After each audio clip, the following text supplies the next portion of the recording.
అదే RTV app వార్తల్ని క్షణాల్లో చదివే అవకాశం ఉంటుంది. ఒక న్యూస్ పేపర్, ఒక టెలివిజన్ ఛానల్ మీ చేతుల్లో ఎప్పుడూ ఉంటాయి.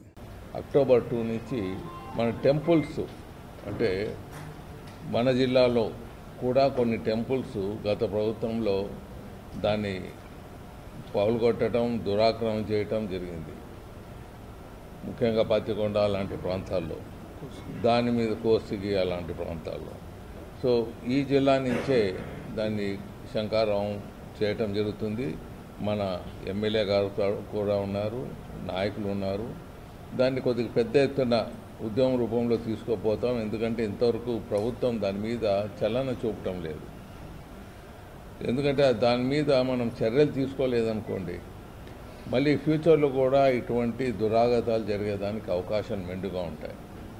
సో తప్పకుండా అప్పుడు, ఎందుకంటే అప్పుడు ఆ గత ప్రభుత్వంలో కంప్లైంట్స్ ఇస్తే ఇటువంటి జరిగినాయంటే కంప్లైంట్స్ ఇచ్చిన భారతీయ జనతా పార్టీ నాయకుల్ని అరెస్ట్ చేయటం జరిగింది. సో అటువంటి చర్యలు అప్పుడు జరిగాయి. అటువంటి పురోగతం కాకుండా ఫ్యూచర్లో ఇప్పుడుండే ప్రభుత్వాన్ని కోరుతున్న మీడియా ద్వారా దాని మీద చర్యలు తీసుకోండి. లేకపోతే గాంధీ జయంతి అక్టోబర్ 2న ఒక ఉద్యమంగా ఆ కార్యక్రమాన్ని శ్రీకారం చుడతామని తెలియజేస్తున్నాను. అంతేకాకుండా కర్నూలుకు సంబంధించిన ఇరిగేషన్ ప్రాజెక్టులు అది కూడా రాష్ట్ర ప్రభుత్వాన్ని దృష్టికి తీసుకొని విధంగా already Bharatiya Janata party Rayalaseema declaration ఒకటి ఉన్నది.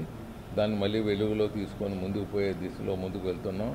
ఎందుకంటే ఒక టైం ఇవ్వాలి ప్రభుత్వానికి. కొత్త ప్రభుత్వం ఏర్పడ్డది, ఫైనాన్షియలీ క్రైసిస్లో ఉన్నది ఈ ప్రభుత్వము. ఎర్లియర్ ఇన్సిడెంట్స్ నుంచి, ఎర్లియర్ చర్యల వల్ల ఫైనాన్షియల్ క్రైసిస్కు ఈ రాష్ట్రం దారి తీసింది. దాన్ని ఇప్పుడే పట్టాల మీద పెడుతున్నారు చంద్రబాబు నాయుడు గారు. పరిపాలన బాగున్నది, కానీ పరిపాలన బాగున్నది, అన్ని సమస్యలు కూడా అట్ ఏ టైం తీసుకొని వెళ్తే వాళ్ళకి ఇబ్బందులు అవుతుంది. Given enough time, more than 1 year. ఇప్పుడు మా ప్రాంతాలను కూడా, మా ప్రాంత సమస్యలు కూడా ముందుకు తీసుకువెళ్ళాలని మీడియా ద్వారా కోరుతున్నాం. Thank you gentlemen. మరిన్ని వీడియోస్ కోసం ఛానల్ ని సబ్స్క్రైబ్ చేయండి. లేటెస్ట్ అప్డేట్స్ కోసం వాట్సాప్ ఛానల్ ని ఫాలో చేయండి. అండ్ లింక్ డిస్క్రిప్షన్ లో ఉంది.